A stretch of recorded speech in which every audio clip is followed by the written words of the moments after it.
ওরে বাবা রে, কি ঝড় বৃষ্টি শুরু হলো রে বাবা। মনে হচ্ছে বন্যা হয়ে যাবে তো। একবার একবার এমন হয়েছিল, বন্যায় মাঠ ঘাট সব তলিয়ে গিয়েছিল। যাই যাই, তাড়াতাড়ি বাড়ি ফিরে একটা ভেলা বানাতে হবে, যাতে বন্যা হলে ভেলার উপরে আশ্রয় নেওয়া যায়।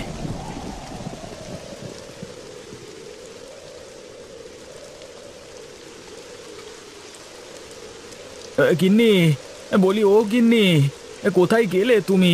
একটু এদিকে এসো তাড়াতাড়ি।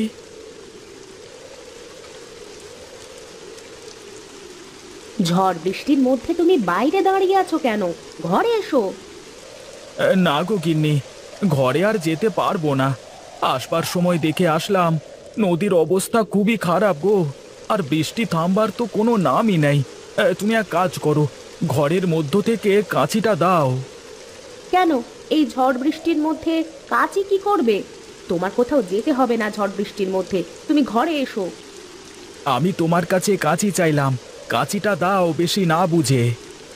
তার আগে তুমি আমাকে বলো তো, তুমি এই বৃষ্টির মধ্যে কাঁচি দিয়ে কি করবে? চারপাশের যা অবস্থা, তাতে নিশ্চিত বোঝা যাচ্ছে বন্যা হবে। আর বন্যা হলে যাব কোথায়? এমনিতেই আমরা নিচু জায়গায় থাকি, বন্যা হলে সবার আগে আমাদের ঘর তলাবে। তুমি আমাকে কাঁচিটা দাও, জমি থেকে কলা গাছ কেটে কলা গাছের ভেলা বানাতে হবে। আচ্ছা, তুমি দাঁড়াও, আমি এক্ষুনি দিচ্ছি।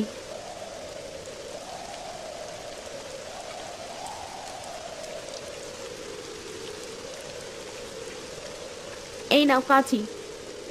ঠিক আছে, আমি একটু মাঠের দিকে গেলাম। তুমি সব কিছু কাগজের ব্যাগে পুরে রেখো, যে কোনো সময় পানি ঢুকে যেতে পারে আমাদের ঘরে। আচ্ছা ঠিক আছে, তুমি যাও, আমি সবকিছু ঠিক করে রাখছি।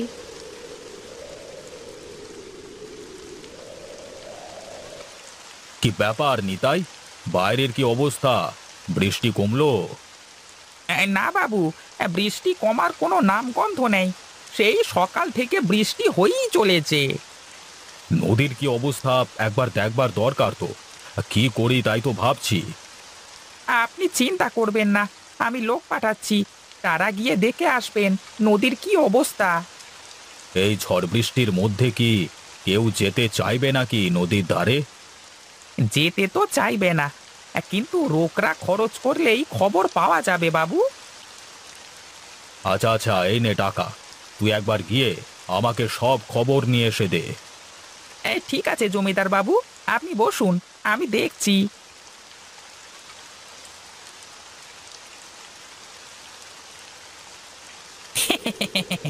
এই সকাল সকাল যা রোকরা কামিয়েছি না, এরকম প্রতিদিন চলতে থাকলে তো দুদিন পরে আমি জমিদার হয়ে যাব। যাই যাই, এখন নদীর অবস্থাটা দেখে আসি।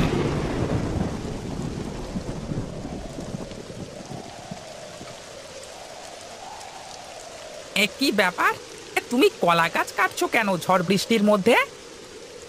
সে কথা বলেন না ভাই, যে কোনো সময় বন্যা হতে পারে। নদীর অবস্থা খুবই খারাপ, নদী একদম ভরে গেছে। যে কোনো সময় নদীর পানি গ্রামের মধ্যে ঢুকতে শুরু করবে। কি বলিস, বন্যা হবে? তাই তো মনে হচ্ছে। আগে থেকে সতর্ক হয়ে থাকা ভালো। বৃষ্টি থামবার কোনো নামগন্ধ নেই। এভাবে যদি আরো কিছুক্ষণ বৃষ্টি হতে থাকে, তাহলে খুব তাড়াতাড়ি সারা গ্রাম ডুবে যাবে। তাই আগে থেকে কলার ভেলা বানিয়ে রেখেছি। হুম, এই চুপচাপ বসে না থেকে তাড়াতাড়ি যাই। বন্যার কথা বলে নৌকা বানানোর জন্য মোটা টাকা হাতানো যাবে। হ্যাঁ, বুদ্ধি বুদ্ধি ভাই, আমার বুদ্ধি হেভি।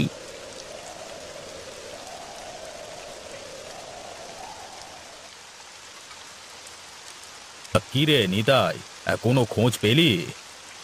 হ্যাঁ বাবু, খোঁজ পেয়েছি। এই নদীর অবস্থা খুবই খারাপ, এই যে কোনো সময় নদীর পানি গ্রামে ঢুকে পড়বে। তার মানে তো বন্যা রে। আমি এখন কি করে বাঁচাবো এই লোকজনকে এই বন্যার প্রকোপ থেকে? তুই এক কাজ কর, আমাদের লোকজন সবাইকে বলে দে, সবাই আমার বাড়ির ছাদে এসে আশ্রয় নিক। বাবা, আপনি যে চিন্তায় চিন্তায় একদম পাগল হয়ে গেছেন দেখছি।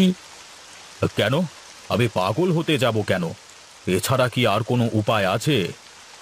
বাবু, গ্রামের 10 ভাগের 1 ভাগ লোকও আপনার বাড়ির ছাদে আঁটবে না।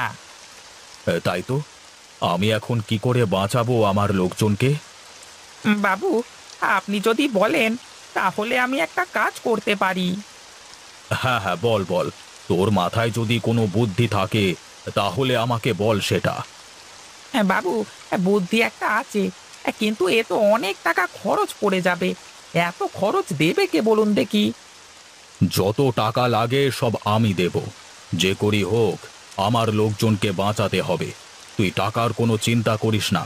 কি বুদ্ধি পেয়েছিস সেটা বল। বাবু, আমি বলছিলাম কি, এখন আমাদের হাতে অনেক সময় আছে। যদি গ্রামে পানি ঢুকতে শুরু করে, তারপরও পুরো দিন লেগে যাবে পুরো গ্রাম তলাতে। আমরা যদি বাইরের গ্রাম থেকে নৌকা কিনে নিয়ে আসি তাহলে কেমন হয়? অনেক বড় বড় নৌকা কিনতে হবে। এতক্ষণে তুই একটা সঠিক বুদ্ধি দিয়েছিস। তুই দাঁড়া, আমি টাকা নিয়ে আসছি। তুই নৌকা কিনবার ব্যবস্থা করবি, কেমন?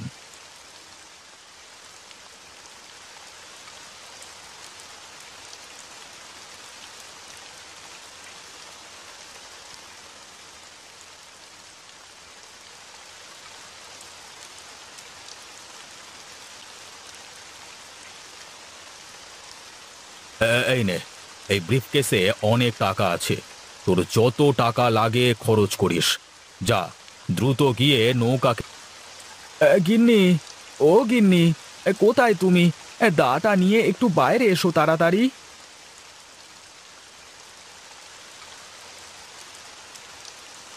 এত কলা গাছ কেন? এত কলা গাছ দিয়ে কি করবে তুমি? কি করব মানে, আমি অনেক ভেলা বানিয়ে রাখবো। যদি কারোর দরকার পড়ে বলা তো যায় না, প্রতিবেশীদের সাহায্য করা যাবে। দাটা দাও, আমি কয়েকটা বাঁশ কেটে আনি। এই নাও দা। তোমার বাড়ির প্রয়োজন নেই এই সমস্ত জিনিসপত্র সব গুছিয়ে রেখেছো তো? হ্যাঁ, আমি সব জিনিসপত্র গুছিয়ে ফেলেছি। তুমি তাড়াতাড়ি তার সাথে ঘরে আসো। বৃষ্টিতে বেশি ভিজলে তোমার আবার শরীর খারাপ হয়ে যাবে। ঠিক আছে, তুমি ঘরের ভেতরে যাও, আমি আসছি।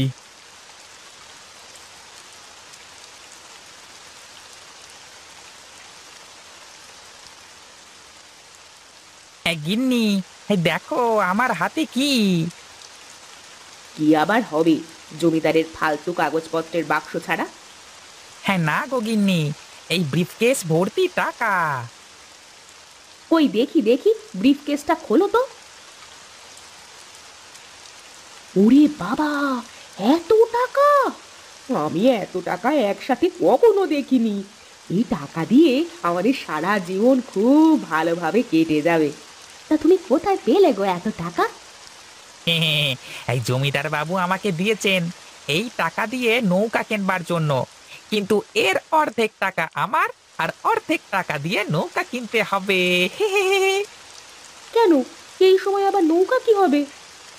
আরে বৃষ্টির পানিতে নদী একদম ভরে গেছে। যে কোনো সময় নদীর পানি গ্রামে ঢুকে সারা গ্রাম তলিয়ে যাবে গো। তাই লোকজনকে আশ্রয় দেওয়ার জন্য নৌকা কিনতে বলেছেন। রাখো তোমার লোকজন, জামা কাপড় গোছাও, আর আমরা এই টাকা নিয়ে পালিয়ে যাব। কিন্তু মানুষজনের কি হবে? সে মানুষজনের যা হওয়ার হবে। তুমি এখন চলো তো, আমি যা বলি তাই করো। কথায় আছে না, হাতের লক্ষ্মী পায়ে ফেলতে নেই। আচ্ছা ঠিক আছে, তাই হবে।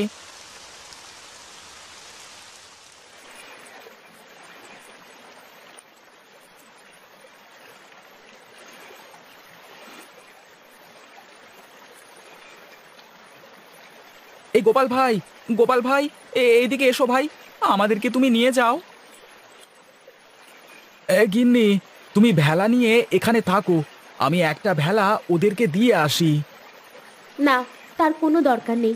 তুমি ওটাকে বলো সাঁতরে এসে একটা ভেলা নিয়ে যেতে। হ্যাঁ হ্যাঁ, তাই করি, সেটাই ভালো হবে। এই সুজয় ভাই, তুমি নেমে এসে একটা ভেলা নিয়ে যাও, তুমি তো সাঁতার পারো। আচ্ছা ভাই, তুমি ওখানেই থাকো, আমি আসছি।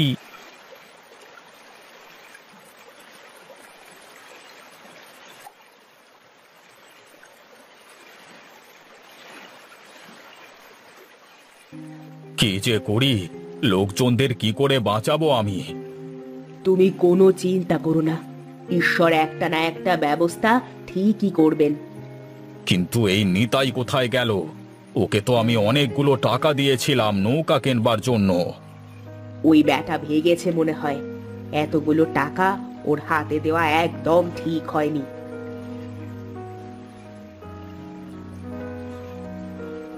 বাবু, কলা গাছের ভেলায় চড়ে অনেক লোক আমাদের বাড়িতে আশ্রয় নিয়েছেন। যাই হোক, গ্রামের মানুষের শেষ সম্বল তাহলে এই কলা গাছের ভেলা। যেভাবেই হোক লোকজনগুলো আমার বাড়িতে পৌঁছাতে পারলেই হলো। হ্যাঁ বাবু, আমি সবার জন্য শুকনো কাপড়ের ব্যবস্থা করছি, আর বাড়ির দোতলায় সবার থাকবার ব্যবস্থা করছি। ঠিক আছে ঠিক আছে, তাই যা তবে।